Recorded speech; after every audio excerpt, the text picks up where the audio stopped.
All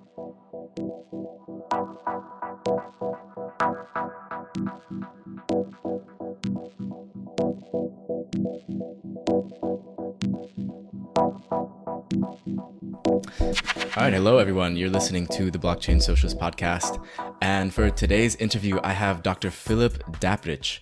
He is a postdoc at the University of Potsdam in political theory, and he did his doctor's thesis on socialist central planning, studying under Paul Cockshott.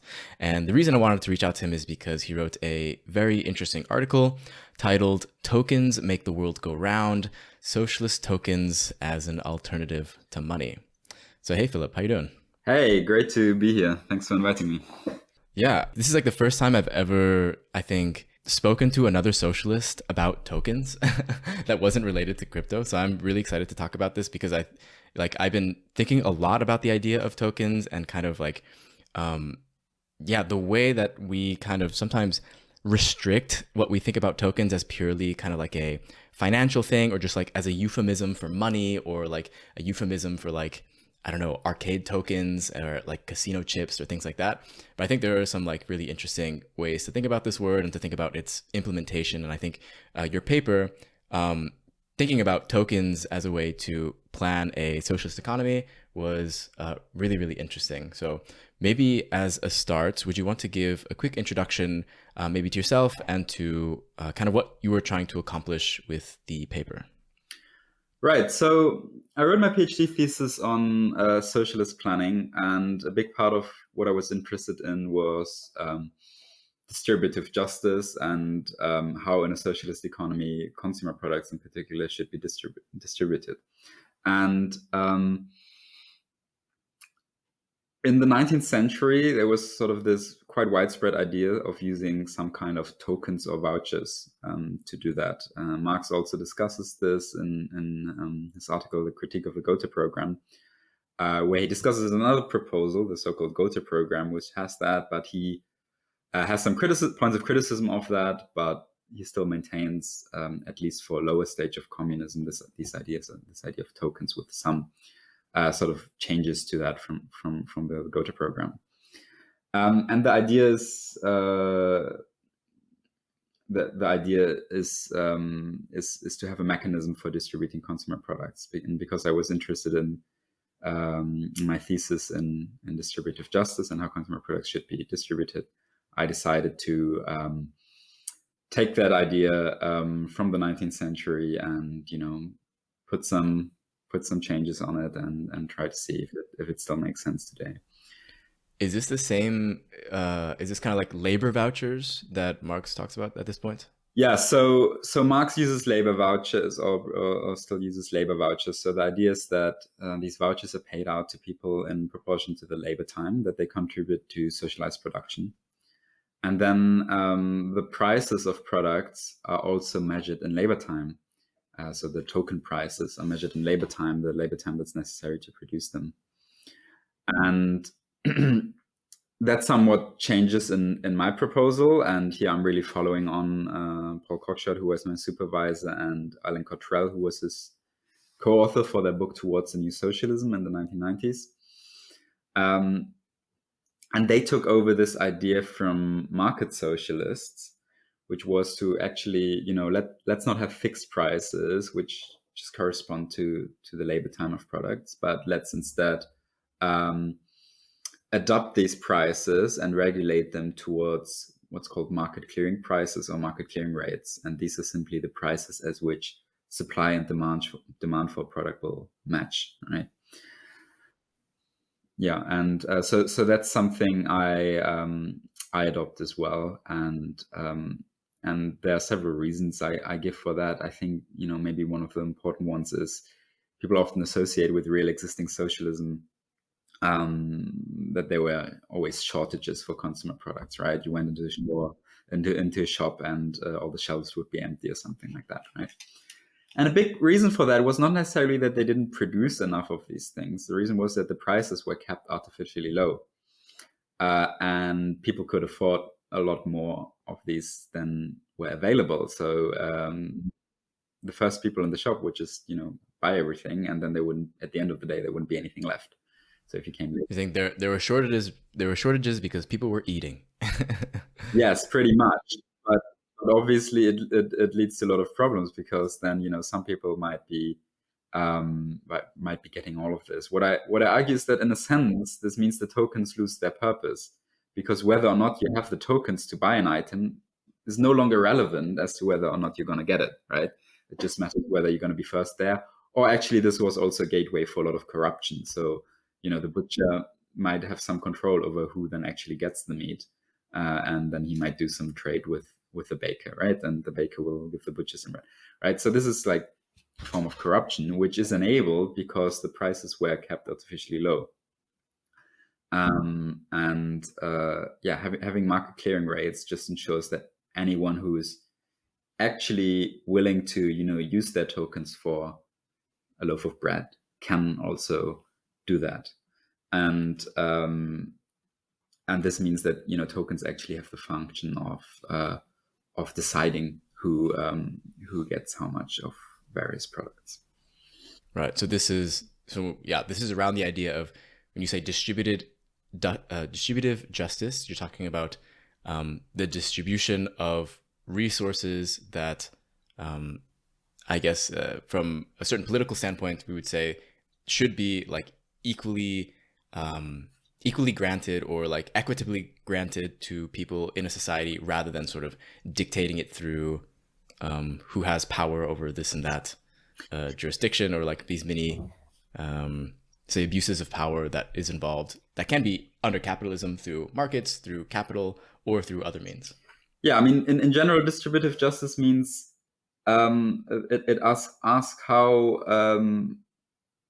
resources or economic wealth should be distributed from sort of a moral normative point of view, right?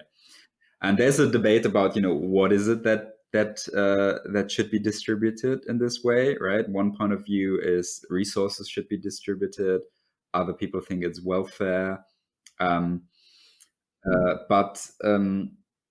what I'm focusing on is solely consumer products. And the reason is because I'm interested in socialist society, and in a socialist society, the means of production are publicly owned, right? So the only question that remains in a socialist society is, how do you then distribute the consumer products, the end products, to individual consumers? Because even if the means of production are publicly owned, in the end, there will be individuals eating yogurts, loaves of bread, using laptops, and so on, right? And there will still be yogurt in socialist. There will be, hopefully, socialist yes. Utopia. And that raises the question as well: who gets how many of those, right? Right. So this is the whole. So like the history of kind of like this idea also is linked to the history of these debates between socialists and liberals, or libertarians, or capitalists, however you want to call them, around the idea of economic planning, and whether that is something that is possible, and whether that is something that can only be handled through like the invisible hand of the market or whatever. But so maybe could you explain a bit, for those who are not aware, like why are socialists interested in economic planning? Is it because we just want to control the world as like some sort of globalist elite, dictators, or is it for something else? Well, I mean, any economic system involves a degree of economic planning, and actually, in the debates, like some of the socialist calculation debate about the feasibility of socialist planning, both sides agree on this, right? Everyone agrees there's, even in sort of capitalist market economies, there's economic planning.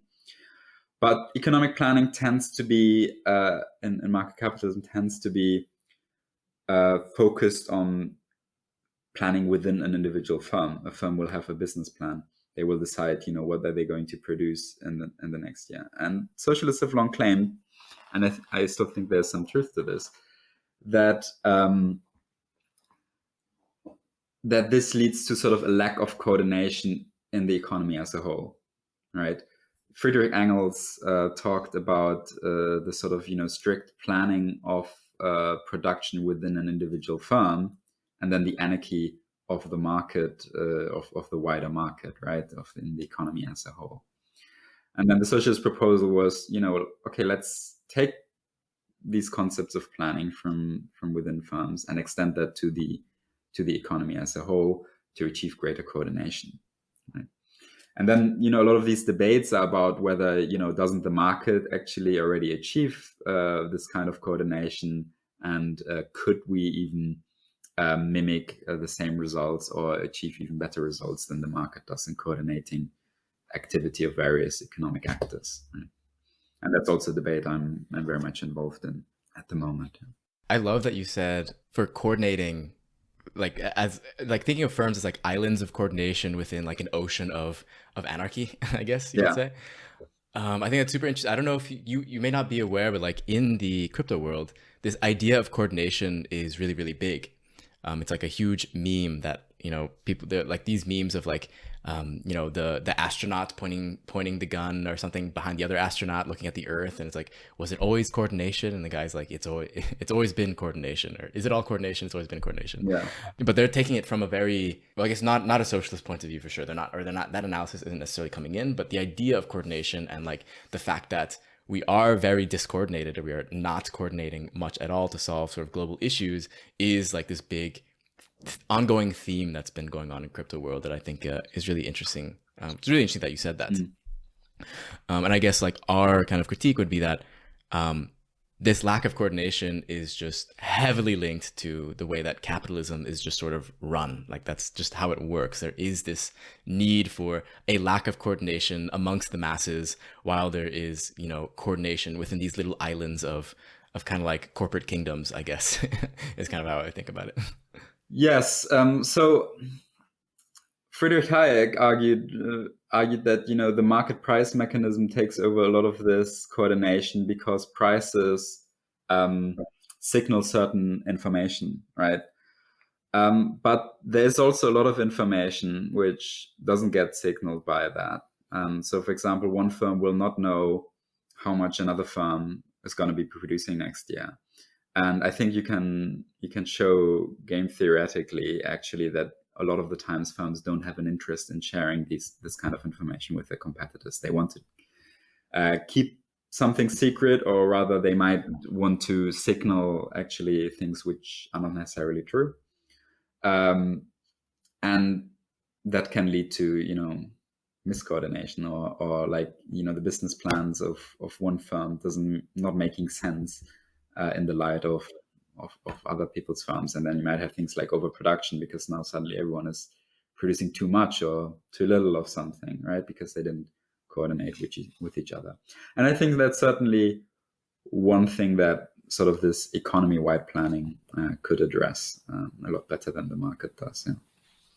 Yeah. So I kind of see it as like the profit motive, or like the need to accumulate capital, is sort of like the incentive mechanism for different corporations to not like coordinate with one another in terms of their like what they're going to produce, like what they're planning to make within the next year, what kind of supplies do they have, to sort of come to an efficient use of those resources. Instead, it's just sort of like, well, if I do it this way, I can make a shit ton of money at your expense, and I don't care because I need to make money. I need to accumulate capital, because those are the incentives of the market. Yeah, of course. And in the end, it comes down to the fact that capitalist firms want to maximize their own profit and not necessarily social welfare. Right? And an example for that would be, let's say there's like a certain level, a certain amount of steel or some other product that is needed in society, right? And one steel firm could now signal, oh, we're going to be producing like the vast majority of, we're going to be producing 60,000 tons or whatever of steel, right? Maybe way more than they actually will produce, right? But they could signal that to deter their competitors from producing, because they're going to think like, no, there's going to be like too much if they produce all of this. The price is going to be low. It's not going to be worth it for us, right? But then that first statement might have been a lie, and actually, they're going to be producing a lot less. They just signaled they were going to produce more to deter others from investing in the sector, which keeps the price of steel up, because actually in the end, you're not going to have as much steel as is needed. Right.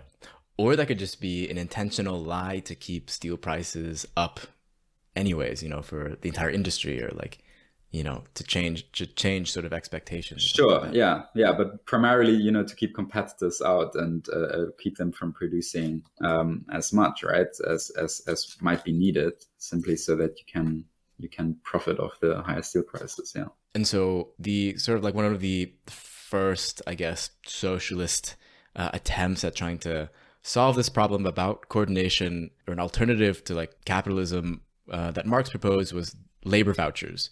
I know that the proposal that you're making in your paper is different than labor vouchers, but do you want to explain a bit just what labor vouchers are? As far as I understand, it's just pricing everything in kind of like labor hours or something like that. Like this is a 2-hour coin, and it took 2 hours to make this thing. So that's how you make kind of the exchange on this idea of like kind of the labor theory of value.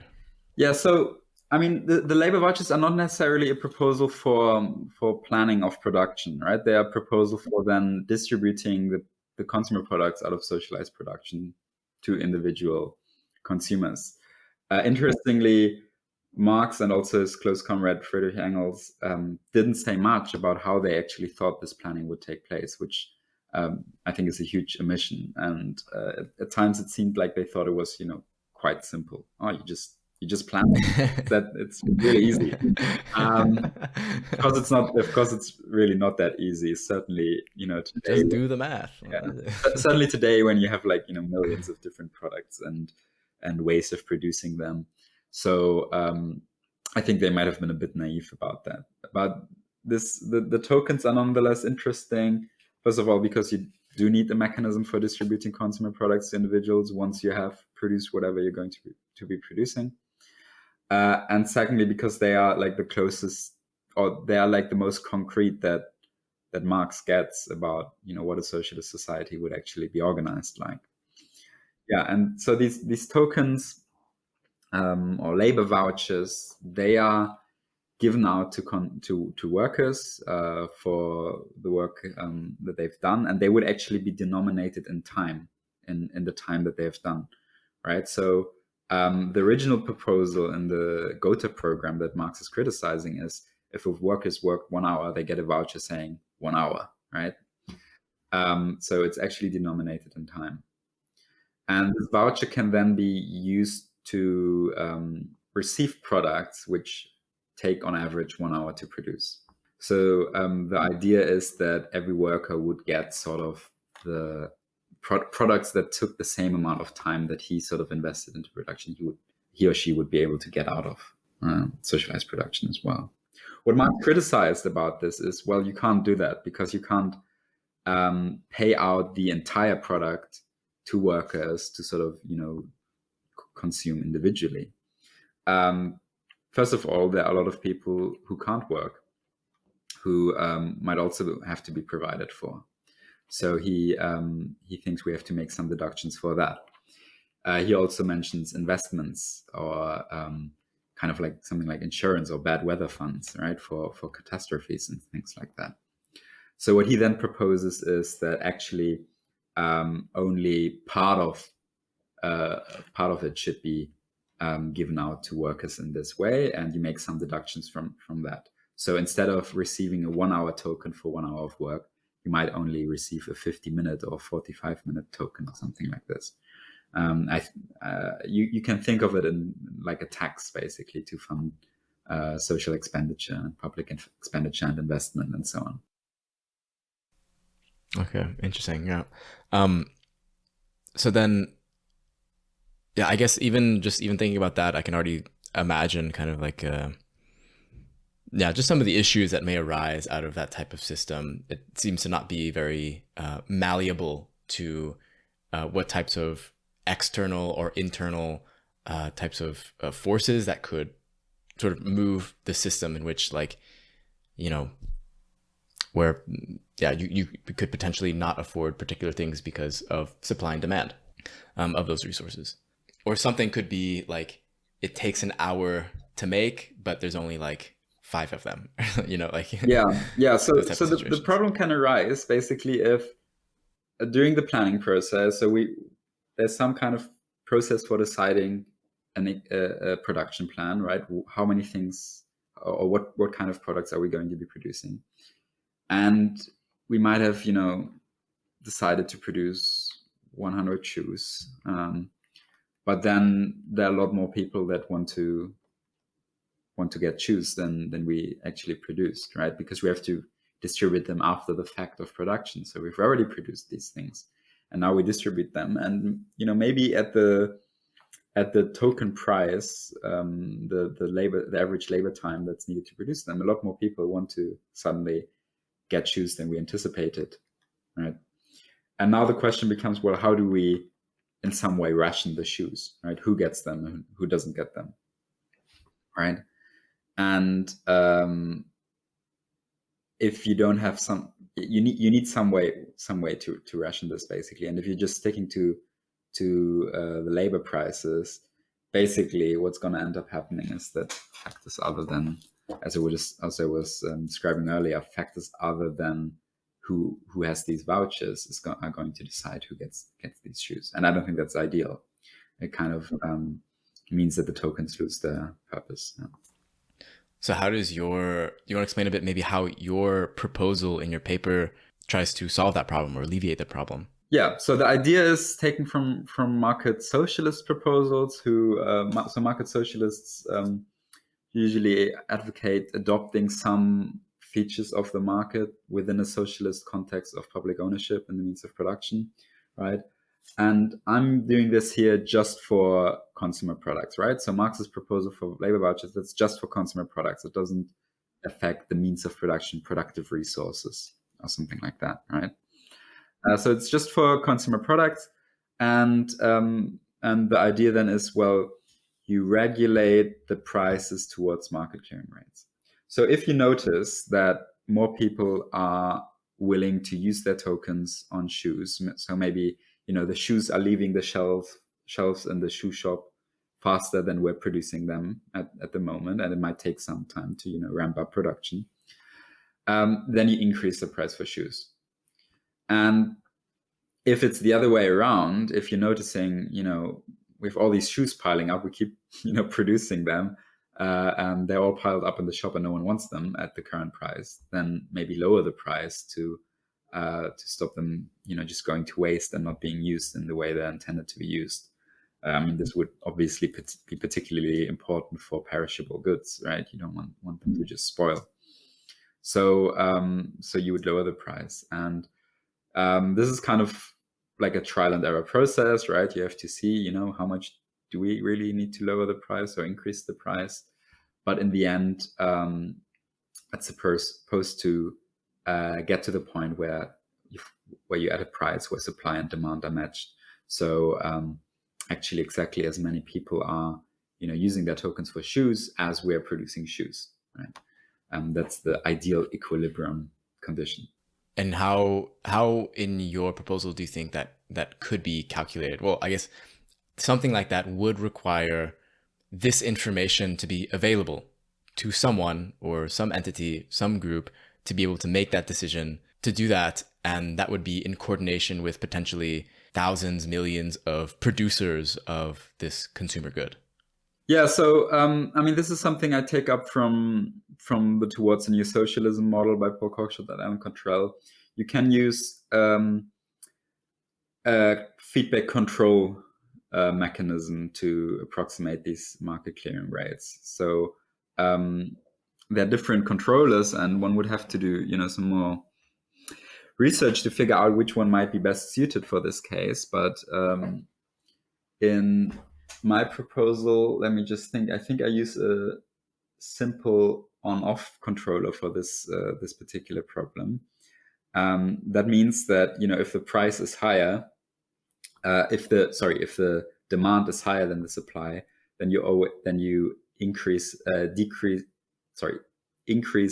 price. If the demand is higher than the supply, you increase the price by sort of a fixed percentage of the price, right? By 1% or something like that. You could also use a proportional controller where it actually matters how much higher the demand is than the supply. And then there are all kinds of more complex controllers than that. But in the end, it is a trial and error process, right? So you're just making these sort of tiny adjustments, which are roughly in the right direction, because you know whether the supply is higher or lower, whether demand is higher or lower than supply. So you know which direction you have to adjust the price in, but you don't necessarily know how much, right? So you just have to try it out, and control is basically just a way of formalizing how much you're going to make, how much you're going to change the price every time based on the observed difference between supply and demand. So like for some people kind of on the surface who may be listening to this and wondering about this system, and like on the surface for them, it may not sound like it's all that different than what we have now. Like what we have now is like, of course, prices go up and down based on supply and demand. That's Econ 101, Yeah. you know? How would you say like is like the differentiator? Yeah. So, I mean, it is an adoption of something very much like a market within a socialist system, right? So that's why it's taken from the market socialists who advocate precisely for that. The big difference is, first of all, that's kind of what characterizes socialism, is you have public ownership in the means of production. And secondly, at least in my proposal, I mean, there are market socialist proposals who go much further than this, who use markets even within the sphere of production between different firms and so on, right? But in my proposal, and also towards the new socialism proposal, this is only used for consumer products. That's the first thing, right? So this is only for consumer products. You're not trading machines or productive resources or land or something like this in this way. It's only for end products for consumers. The second thing, and this is a point originally stressed by Marx, is that these vouchers somewhat differ from money in that they are not exchanged, or as Marx says, they do not circulate. So when you have money and you pay for a loaf of bread at your local bakery, they now have that money, and they can use that. The bakery can use that to pay for ingredients, pay their staff, and so on, right? And then their staff uses that to buy their groceries, pay their rent, or something like this, right? So the money keeps changing hand; it keeps circulating around in the economy, and that's because it's being exchanged. One person receives a loaf of bread, the other person receives the money, can then use the money to exchange it again. These tokens are somewhat different because they basically have a one-time use. You get issued a token, for example, because you work in a factory or something like this, right? You get issued this token, and then you can use it one time, redeem it for a certain amount of product out of the socialized, out of the social provision, social basket of goods that has been produced, right? But then the state or whatever agency is sort of put in charge of managing this doesn't get this token or this voucher and can then use it for something else. Rather, it's more, Cockshott and Cottrell used the analogy of a theater ticket, right? Which gets deleted, it gets destroyed once you've redeemed it and entered to see the show. The theater has no need for the theater ticket. It's just a piece of paper that they can rip apart, and it just symbolizes that as long as you haven't seen the show, you have the ticket, you have the right to access the show, right? And after that, the token itself doesn't have any value. It can just be destroyed, and it's not going to be used anymore afterwards. Mm-hmm. Yeah, it's I guess it's more of a point system, or like a record keeping, rather than necessarily like as an incentive mechanism for pushing production, I guess, if that makes sense. Well, I mean, in the way that capital is the big incentive mechanism. I mean, there are incentives, but I guess it's different incentives. Yeah, I mean, it can still be an incentive, right? So if we link the amount of tokens that people get to the labor time that they contribute to production, then it can still serve as an incentive for people to work. But yes, it is basically a way of record keeping.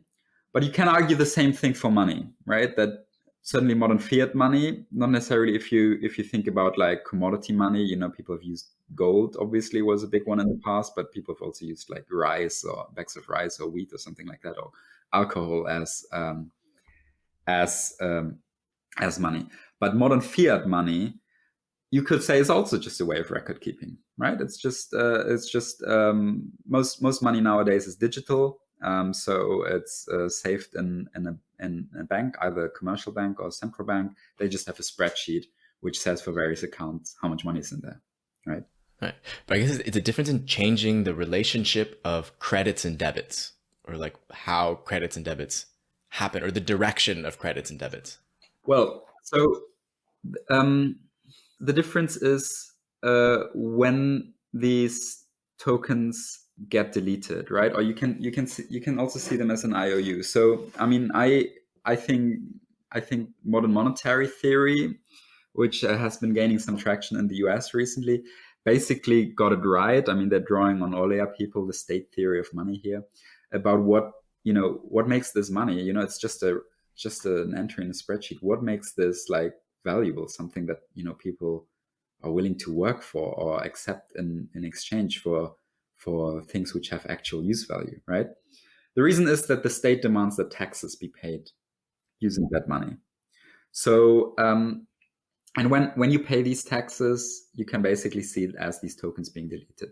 So the state spends these tokens, these IOUs, into the circulation. They're an IOU that says basically, okay, the state owes you that they're going to accept this as payment for taxes, right?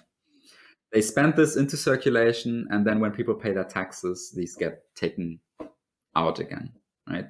The difference with labor vouchers or these labor tokens is that after the state sort of has given these tokens out, they take on a life of their own. They're used in the private economy to facilitate exchange between private actors, right? So people, using them to pay at a bakery and so on. The difference is, the difference with tokens is that they are not used to circulate in the private economy. Rather, they are just given out to people and then deleted again as they don't pay taxes, but rather use them to receive their fair share of the social product. Could we say something spicy and maybe that in a socialist economy, there would be no taxes, or there could possibly be no taxes? Yeah, because of this monetary system. I make a claim like that in the paper, which is somewhat bold, of course, right? But I generally think that there are a lot of things which people might associate with taxes, because there's still going to be resources used for public projects in some way, right? But I don't think it has to work through an actual tax. These tokens already have their value, or people are willing to accept them as payment for work, because they can use them to redeem them for products, for consumer products, right? So there's no need to tax people to accept these tokens, which according to modern monetary theory is the primary purpose of taxes. It's not that the state needs taxes to get the money so they can spend it. No, it's the other way around. It's state money. They first have to issue it, right? And they can create as much as they want from it. It's their money. It's their currency. They can issue as much as they want from it. But they need taxes, because otherwise people have no reason to accept it, right? But if the state says, oh, but you need to pay 1,000 of these, otherwise we're going to send you to jail, then suddenly people are like, okay, I'll take that, because it's a get out of jail free card, basically, right? You don't need that in my proposal, because people already have the incentive to accept them, because they can use them for products out of social production, because the state basically guarantees people that you will be able to use these tokens to get your groceries and things like that. Right. This is a proposal kind of post we have established the means of production in public hands. Yes, exactly. So you then don't need reasons for that, but of course you're still going to have public projects, right? People, there's going to be public infrastructure, for example, right? But you don't need a tax to do that, because you have kind of this like social planning of the economy anyways, that could just dictate that, okay, we're actually going to use a certain amount of the resources available to us, a certain number of workers are actually going to work on this project. So it's a matter of redirecting physical resources. It's not money that is needed for this, and thus you don't need taxes for it. You heard it here first. There are no taxes in our socialist economy. Exactly. Tell your friends, tell your right-wing uncles, no taxes under socialism.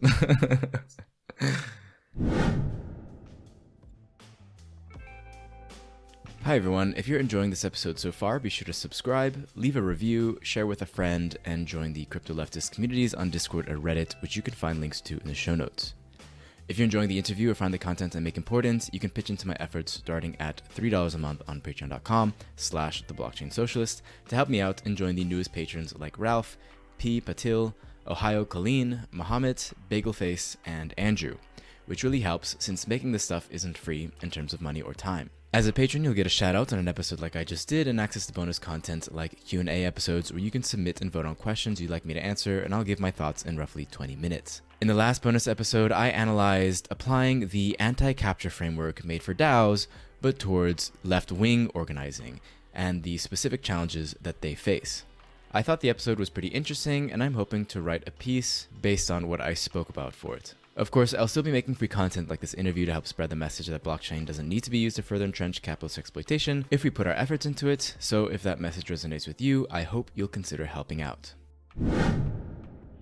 This all sounds, really nice and interesting. How have you thought about such a system of socialist tokens? Like, how would it be run maybe from a technological standpoint? I think, do you think that, do you have like a specific technology in mind? Like, this is how we're going to do it. We're going to get MongoDB. We're going to get, like this type of database, and like, we're going to run it. We're going to have servers here and there. Yeah. Like, have you gotten like, what kind of level of that part of the proposal do you think is, I guess, or what are the important maybe technological things that need to be there? Yeah, so on the distribution side, this whole thing with the tokens, I think it's technologically you can do it very simply.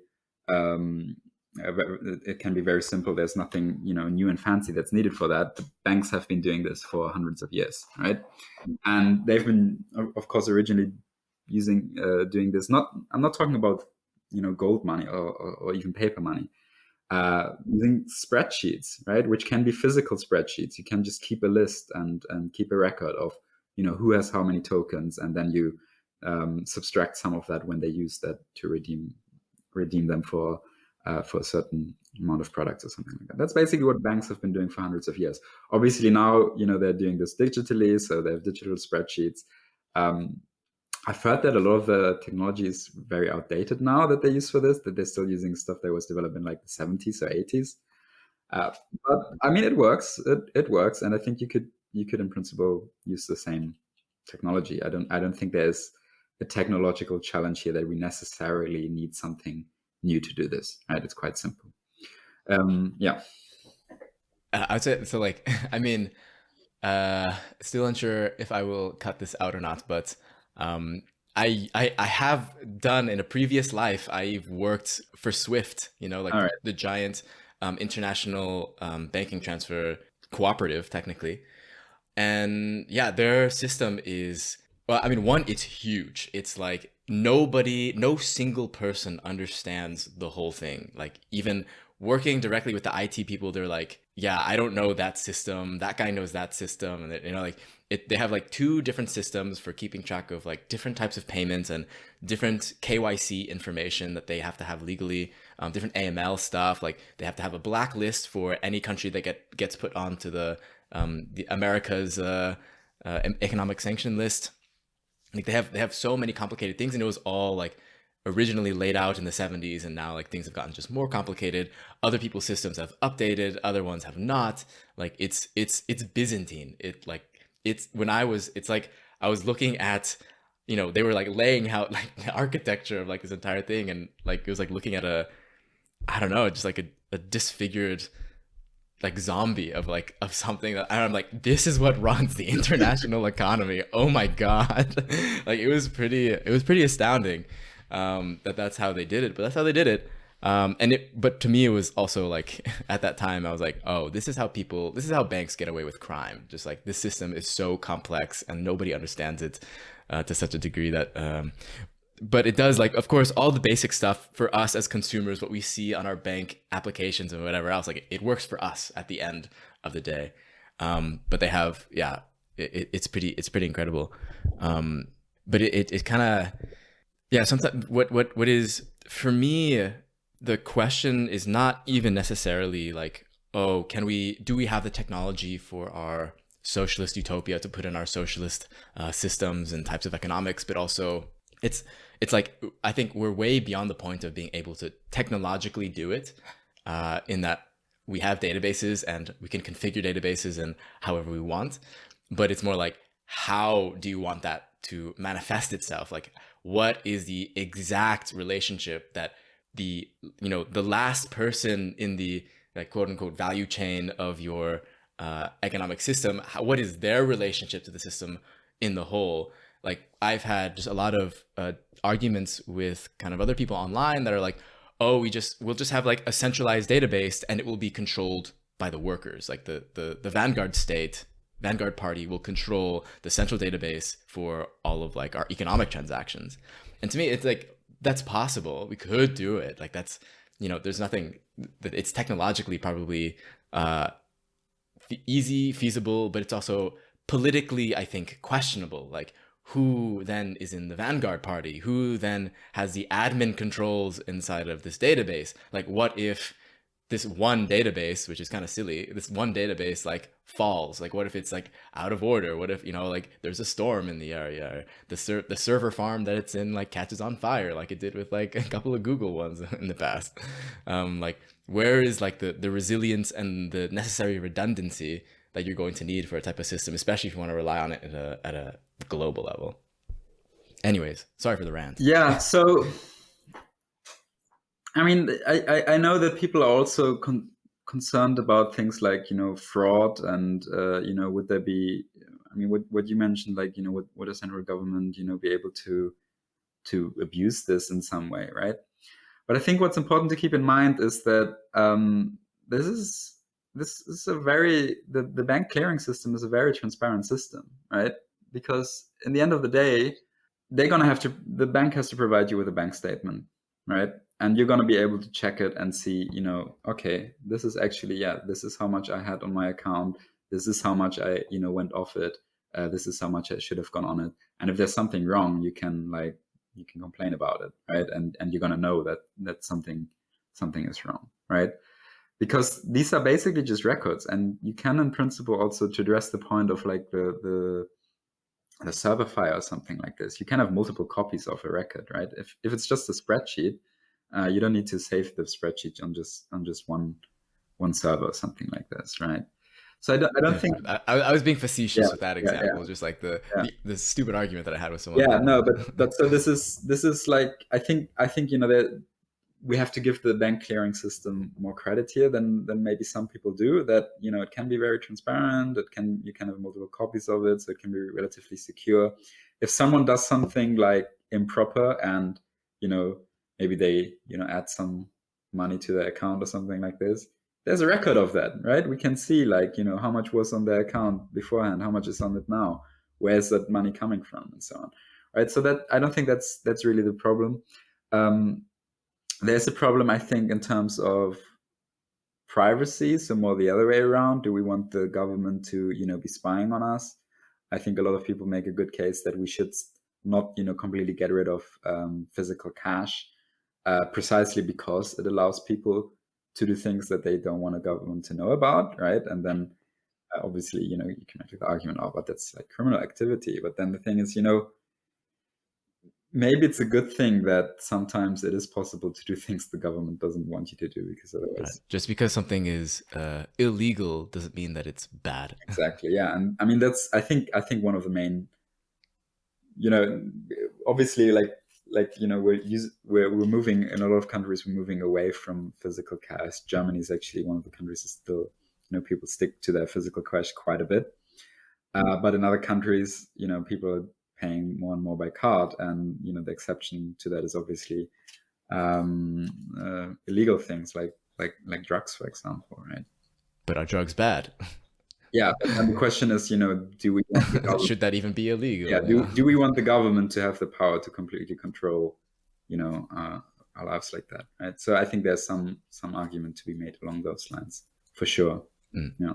I guess I'm not entirely sure. Like, when it comes to bank clearing, like, there is this like bureaucracy. There is like this big long process for going through all these different things. I guess I'm still a little bit I don't know, I guess critical of just like the system generally, that I have like maybe a lower level of trust, just because I mean, look at Deutsche Bank, look at like all these different very large financial institutions that every once in a while it's like, oh, oops, we were doing like billions of dollars in fraud. Sorry, pay a fine, and then they go on with their lives. Like, I think that there is, on the consumer side, like for the average consumer, there's some amount of transparency. There is like, you get a bank statement, and 90% of the time you can, put in a request or whatever, that like, oh, I made a mistake, or like my credit card was stolen or whatever, and they fix it. It's also ignoring kind of like the predatory practices of just kind of like having private financial institutions, of course, which is just, I think that's a completely different topic. Yeah.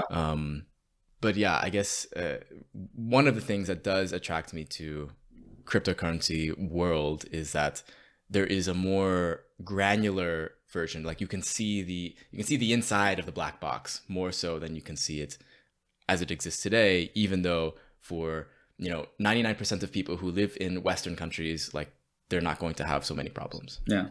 Well, I mean, obviously there are other problems with the financial system as well, right? Which, has, there are some questions about, how much credit is being created and for what purposes, right? Is credit being created for, most of the credit is made by private banks. Like, it's not the central banks, as exactly. Libertarians will say, of course. Yeah, most money is created by private banks, right? Very little money is central bank money, except cash is central bank money, and then the deposits that commercial banks have at the central bank. But most credit is being created by private banks. So private banks control how much money there is, how much credit gets created, which has enormous influence on economic activity, right? Are they going to be issuing, and then also, who are they creating this credit for? Are they going to be issuing credit so that people can buy houses? These are what's called non-GDP transactions. So basically, people are just buying an asset which already exists. Or are they creating credit for people, to set up a factory or something, for firms to set up a factory or something to start producing things, which actually creates GDP. But then also, what kind of production are they giving credit out for? Are they going to fidget spinners? Are they going to find lots of fidget spinners? Well, I mean, fidget spinners are one thing, but I was thinking of like oil drilling or coal power or something like that. Right? Yeah. Things which are clearly environmentally destructive. Or are they going to be financing the alternatives to that, right? So, I mean, even in capitalist economies, there has historically been concerned about that, especially in East Asia. Countries like South Korea, but Japan and China, I think, also have been using this. They've had like quite strict credit controls, where they've basically told banks what sectors, what industries they're supposed to create credit for and how much. Right? Mm-hmm. But that's communism. That sounds like it, but when the government does those things, China has done this, yes, but South Korea has been very successful with that as well, and they're not usually a country we'd consider socialist or communist. Yeah. So last question I wanted to ask, just because another reason why I liked your paper and your work was that it reminded me of a piece that I had written in the very beginning of the pandemic, I think, where I sort of propose a way of managing housing in a socialist society. I just use the Mushroom Kingdom as kind of like as a fun way to kind of imagine it. It's different than yours, since yours is focused on consumer goods. I was imagining tokens as a representation to a right to housing. So everyone kind of in our social society would receive their housing token. That token can be then spent based on who they are as a person, like whether they have a family, whether they're like a single father or mother, for how much housing they actually need, assuming that if you have a family, you'll need a bigger house, and if you're single, you'll need a smaller one. But everyone gets that token. Smart contracts could sort of manage if you have if you're using them for kind of like demographic type of information per person associated with their identity, like it could sort of automatically in real time kind of adjust kind of what your rights are through your housing token. But yeah, I don't know. I think you had a chance to kind of skim through it, but I'm wondering if you had uh, any thoughts on that proposal and whether that fits into as like a another part of the economy in the Dapprich Yeah. socialist utopia. Yeah, so I think you raise an important point there, which is also something I discuss in the paper, because Marx really stresses this is um, people have, people might have different needs, for example, for housing, which isn't related to, how much labor time they put in, right? So Marx mentions, one worker maybe has more children than another, right? And what your proposal is considering this difference, and then saying, like, okay, if you have more children, you get sort of more tokens, and they give you like access to a larger house. The difference, of course, to my proposal is that you are using like one type of token particularly for housing. Well, I would have one kind of token, and this is also, even a Marx proposal, that can be used for all kinds of different products. And I think the advantage of that is that you're leaving it to the individual to decide: do I want to use all of my tokens on housing? Maybe a big house is really important to me, or a house in the city, close to the city center, where housing space is more popular, more in demand, right? Maybe that's really important to me, and I want to use all my tokens on that, and I'm going to, make cutbacks somewhere else, right? And maybe someone else is going to say, actually, I don't mind living in a small cottage out in the countryside or something like this. But it's more important for me to then, be able to use my tokens to go on holiday more often or something like this, right? And I think something like that is important, because we shouldn't be like paternalistic and, telling people, oh, you get a big house and you don't, right? I think people should we should take this into account, how many children they have and how we distribute these tokens. So I think if you have children, you should get more tokens, right? But it should still be left to you to decide how to use them, right? If you think, you can actually get around with a smaller house, but something else is more important for you, like taking your kids on holiday or something like that. That should be your decision, right? And by having these tokens be sort of universal and they can be used for all kinds of consumer products, it leaves more freedom to the individual, I would say. Yeah, fair. Part of this proposal, what I was trying to do is just like really restrict my scope Yeah. of like, specifically at the time, it was kind of, there was this whole eviction crisis because nobody could go to work in the beginning of the pandemic. And so they couldn't pay their rent. And I was just trying to point out, well, this whole problem is happening because of like this, we've just left the housing supply up to markets. And this is kind of like the problem of that. This is kind of like what a side effect of doing this. And so, Yes, but I think the problem here is not just that there's a market. It's in combination what you have to take into mind with extreme inequality, which is of course yeah, facilitated by yeah, the market capitalist system. But you then get people who earn relatively well, who can then with big housing problems here in Berlin also, right? You can then rent out like quite big apartments that they don't necessarily need, but they have the money for it, right? So they can afford it. While other people who might, have more, they might be single and renting this huge apartment, but other people might have, several children, and they could actually, make better use of that apartment for their children, but they can't afford it, right? Because they don't have the money for it, right? So that's an issue not necessarily of markets, but of an unequal distribution of purchasing power. If you had a socialist system, I'm assuming that we're going to have a fair distribution of purchasing power. It doesn't necessarily mean equal. You could say still, it's fair for people who work more hours to have a little more. It's fair for people who have more children to have more tokens. So it's not necessarily an equal distribution of tokens. But I'm assuming it's a fair distribution of tokens. And if it's a fair distribution of tokens and people, someone wants to use all their tokens on housing, or the majority of the tokens on housing, and that's because that's their priority, then I think that's fair enough, right? If it's based on a fair distribution of tokens, then that's okay. But that's obviously not what we have at the moment. yeah, we have a very unfair distribution of tokens Yes. at the moment, causing a lot of these problems. Yeah, it was. I think it's totally. Yeah, for me, I'm just glad that we can have this conversation, to be honest, to talk about like maybe some differences between how we could turn that into a reality or not, or, you know, which type of reality is like more preferable, and like, you know, go towards a direction to where both of them are possible and we play around with each of them and then go more towards one. That's kind of like how I wish we could go about an experimentation with these type of political ideas. But of course, we live in a world where it's very difficult to do those type of experimentations because of capitalism. Yeah. But yeah, it's something that I think for a lot of people who are listening, who are maybe more on the crypto side, like I'm really glad that they got to hear this perspective from you, like to kind of break down what the actual issues are when it comes to coordination or the lack of coordination, and why we're sort of coming up to these issues of inequality, how it's not something that is just like because there is a government it's causing problem. It's something much more deeper, much more rudimentary, and you know, having to do with the issues of capitalism. Yeah. I wanted to ask you a question as well. So Yeah.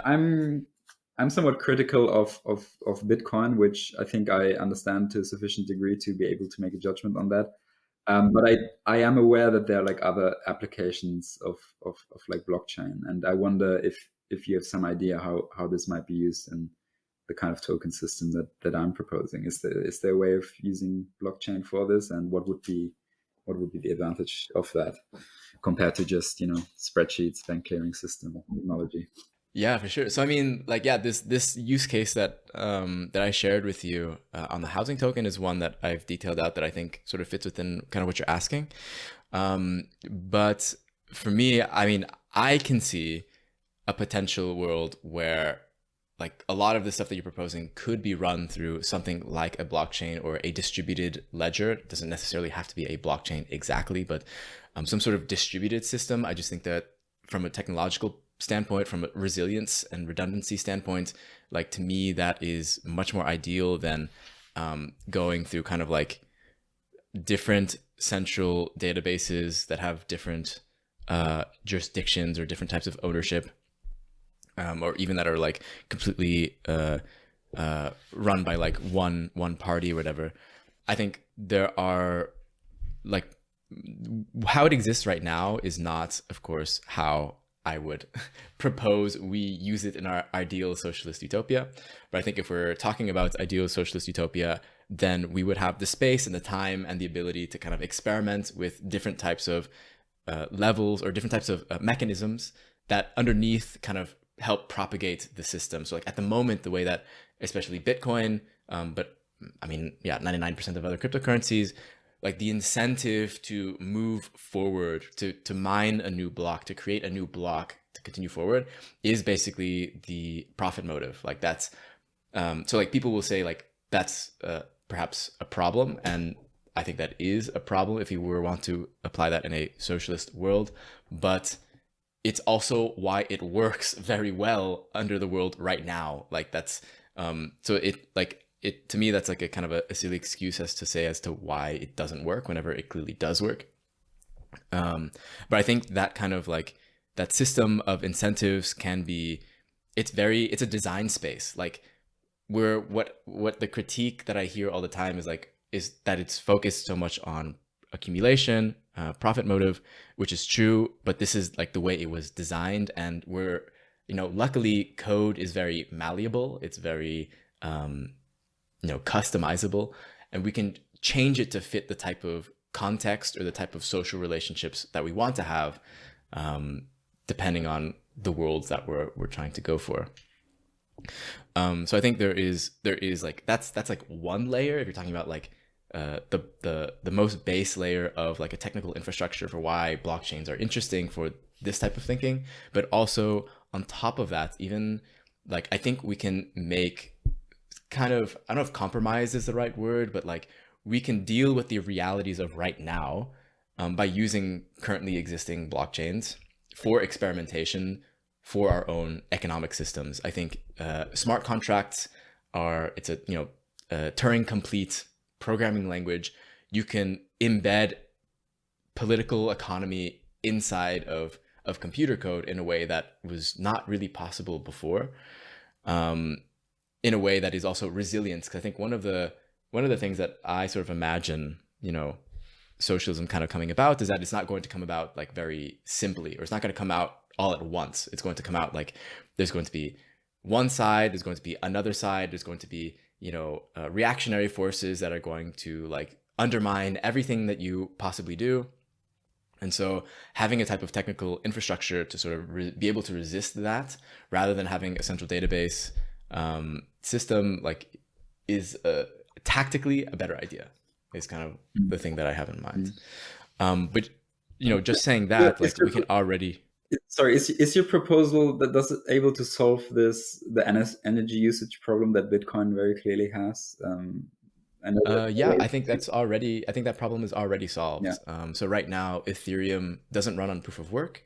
It runs on proof of stake, which is 99.9% less energy. So, and we saw its transition from proof of work to proof of stake. So like, to me, I think it's a losing bet to bet against technologists, or like people who are trying to like improve these type of very technical systems, because like these technical problems don't have necessarily the type of political problems that generally stop the left from being able to solve problems, I guess. And usually those problems just get solved as they have like repeatedly over and over been.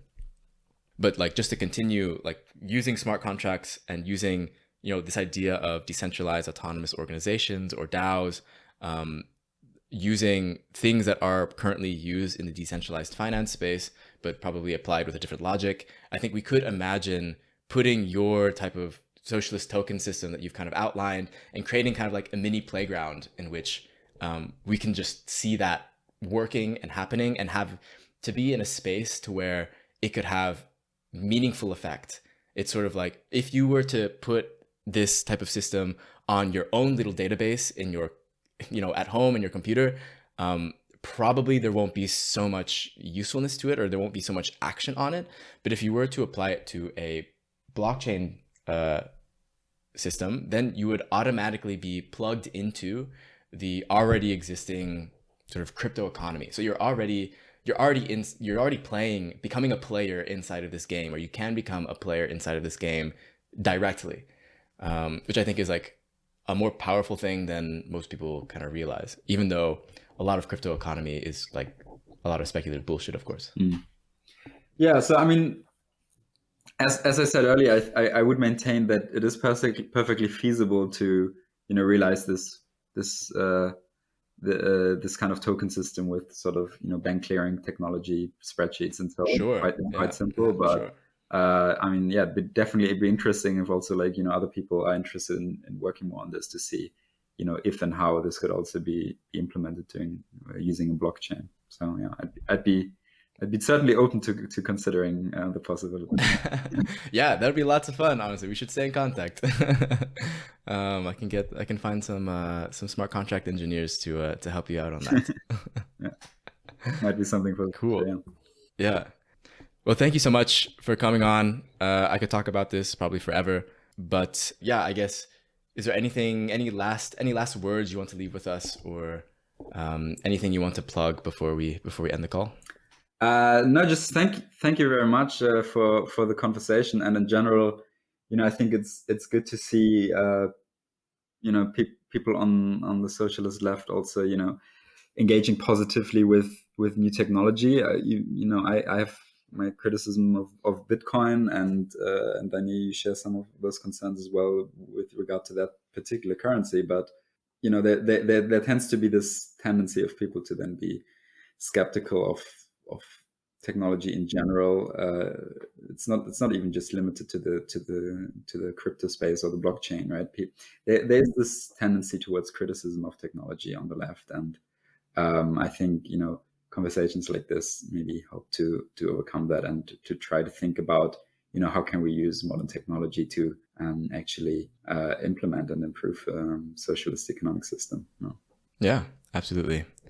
Dr. Phillipp Dapprich, his paper is called Tokens Make the World Go Round, Socialist Tokens as an Alternative to Money. I highly recommend people check it out. It's open access. And read the paper. It's open access. No. Anybody can read it. It's on Springer. But I'll link it in the show notes so you guys can read it. Thank you. All right. Thanks so much.